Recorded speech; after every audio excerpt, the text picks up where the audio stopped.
आज फिर हम जयप्रकाश नारायण जी के एक वाक्य से शुरुआत करते हैं। उनका वाक्य है, लोक व्यवस्था जग रही है, भ्रष्ट व्यवस्था कांप रही है। मैं हर्षवर्धन, आप सभी को नमस्कार।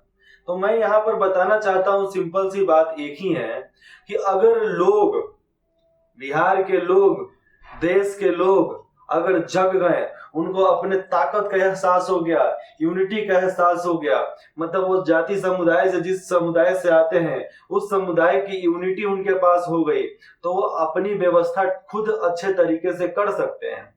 ऐसा नहीं कि समाज जो हमारा कर कर गया है उसको ही हम दोहराते रहे, नहीं। आवश्यकता के अनुसार हमें हर चीज बदलना ही पड़ता है, क्योंकि बिना बदले कुछ नहीं होता है। परिवर्तन ही संसार का नियम है, तो परिवर्तन चाहिए, हमें चाहिए तो चाहिए। आज आने वाले भविष्य में सब लोग जग रहे हैं, सब लोग अपना हक जान रहे हैं, कानून, संविधान और जितना भी उनका राइट्स है सबके बारे में सोच रहे हैं, उस पर कंप्लेन कर रहे हैं, उसको पाने के लिए खूब कोशिश कर रहे हैं।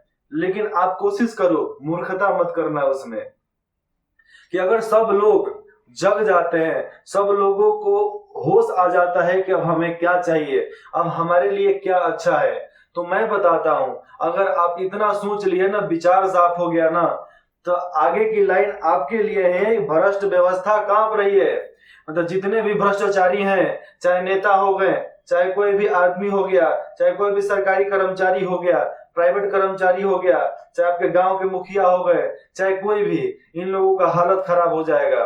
अगर हालत खराब करना है तो अपने विचार को बदलिए, अपने संविधान के कानून को जानिए, अपने एजेंडा क्या है उसको पहचानिए, और हर किसी का अधिकार है कि वो आगे आकर लड़ सकता है, और लड़ना चाहता हो तो आगे बढ़कर लड़े, हम आपके साथ है।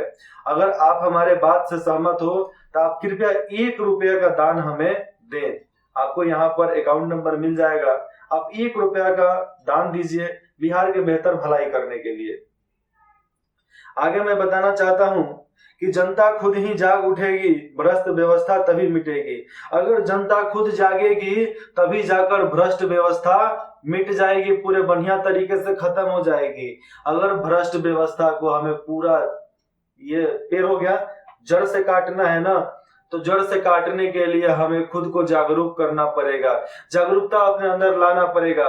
अपने अंदर जागरूकता लाने के लिए बलिदान करना पड़ेगा, बलिदान करने के लिए त्याग होना जरूरी है, क्योंकि अंदर से त्याग की भावना नहीं हो तो आप इस पेन को भी बलिदान नहीं कर सकते हो।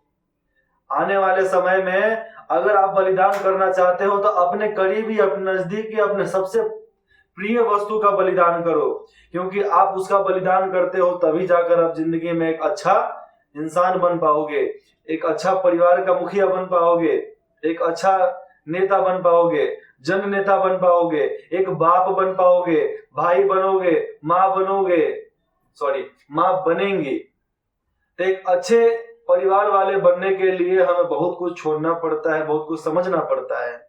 और बहुत कुछ से तात्पर्य मेरा ये नहीं है कि अपनी निजी संपत्ति को छोड़ दूं, अपने निजी कर्तव्य को छोड़ दूं, नहीं। आप केवल इतना छोड़िए, भ्रष्टाचार छोड़ दीजिए। मतलब किसी भी जरूरत को पूरा करने के लिए हमें किसी को रिश्वत देना पड़ रहा है, इनकार कर दो, हम नहीं देंगे, तेरे को जो करना है कर लो। तो इसके लिए हमें खुद को जागरूक करना पड़ेगा कि नहीं। आज हमसे अगर कोई भी गवर्नमेंट एम्प्लॉय अगर सामने आकर रिश्वत मांगता है ना, चप्पल से मारेंगे, और वो भी चप्पल मेरा है खड़ाऊ पहनते हैं लकड़ी वाला, तो उससे समझ सकते हो आप कितना एकदम दर्दनाक चोट लगेगा। तो हम जूता निकाल के मारो। हम एक बार कहीं गए थे, इतरसी जंक्शन से हम आगे जा रहे थे, तो वहीं पर एक टीटी आया, बोला कि टिकट दिखाइए।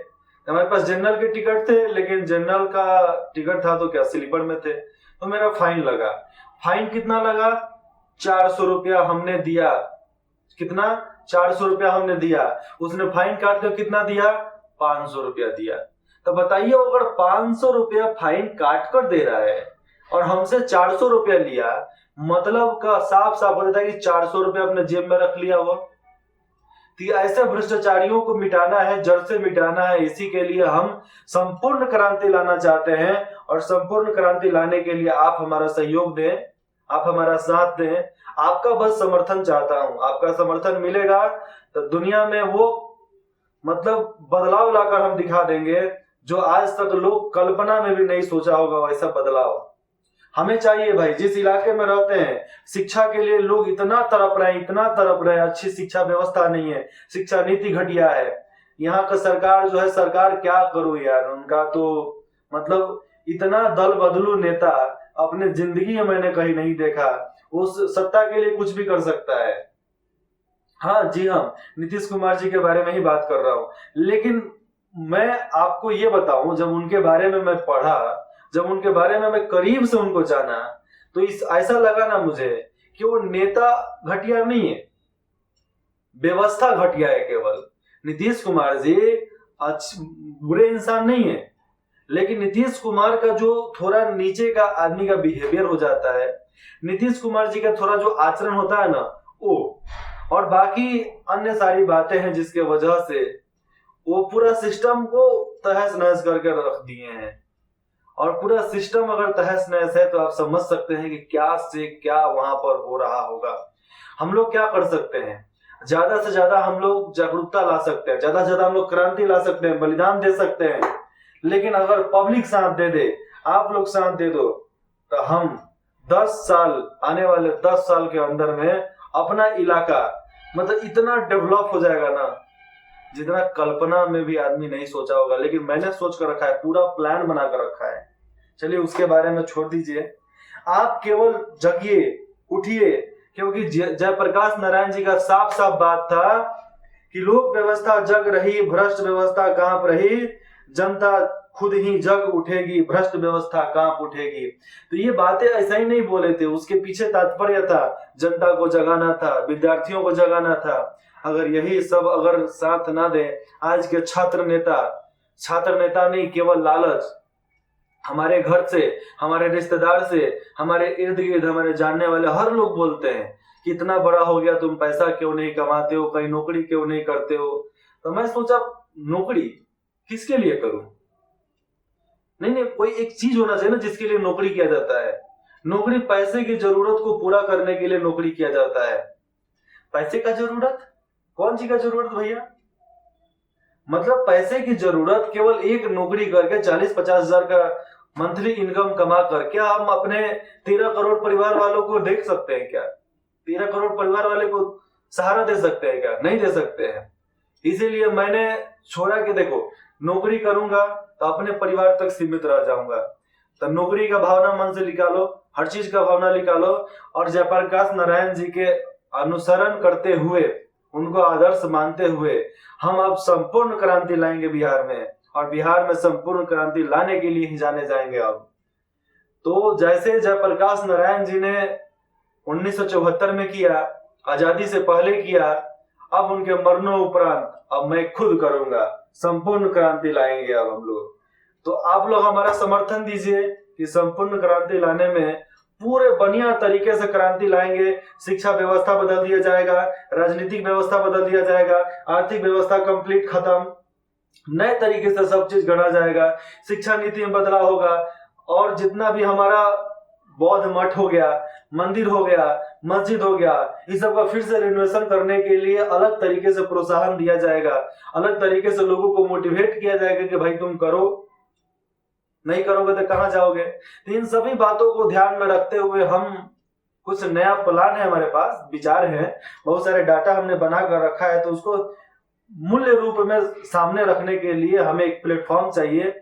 बस उस प्लेटफॉर्म को आप दिलवा दो, बाकी आप हमारा स्पीड देखना, मोदी जी से तो कम स्पीड तो रहेगा नहीं, लेकिन आप लोग अपने विचार को बदलिए, केवल एक परिवार तक सीमित ना रहे, परिवार से आगे निकले, अपने शिक्षा, अपने हर चीज का इस्तेमाल, हर चीज का उपयोग अपने फायदे के लिए करे तो करे, लेकिन समाज के लिए भी समर्पित करे।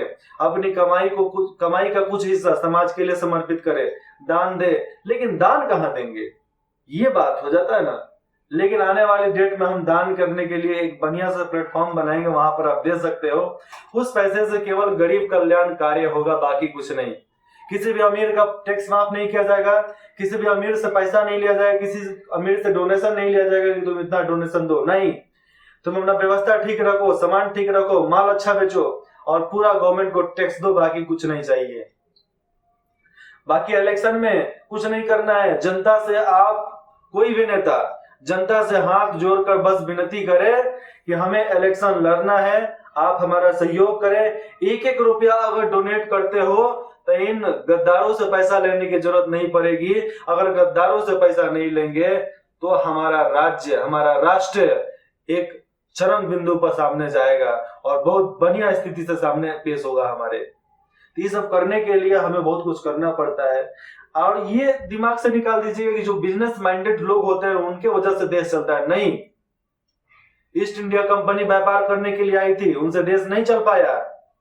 तो एक इंटरव्यू में कोई बिजनेसमैन बोल रहा था कि सरकार को समझनी चाहिए कि हम बिजनेस चलाने वाले की वजह से देश चल रहा है। तो उस घटिया मेंटेलिटी को मैं बोलना चाहता हूं कि जी नहीं, देश है तो आपका व्यापार है, देश है तो आप आजाद हैं, देश है तो आप जिंदा हैं। अगर देश नहीं होगा, देश में संविधान नहीं होगा, कानून नहीं होगा, तो आप ना कंपनी लगा सकते हो ना आप जिंदा रह सकते हो। आप कब मर जाओगे किसी को कोई गारंटी नहीं दे सकता। तो ये सब बातें हमें नए सिरे से बनाना है, नए सिरे से गढ़ना है, तब हम जाकर आत्म साक्षात्कार कर पाएंगे और आत्म साक्षात्कार क्रांति ला पाएंगे। अगर ये 2 क्रांति ला दिए ना, शिक्षा क्रांति, स्वास्थ्य क्रांति, आत्म साक्षात्कार क्रांति, तो समझो कि अपने बिहार, अपने देश को बदलने में तनिक भी समय नहीं लगेगा।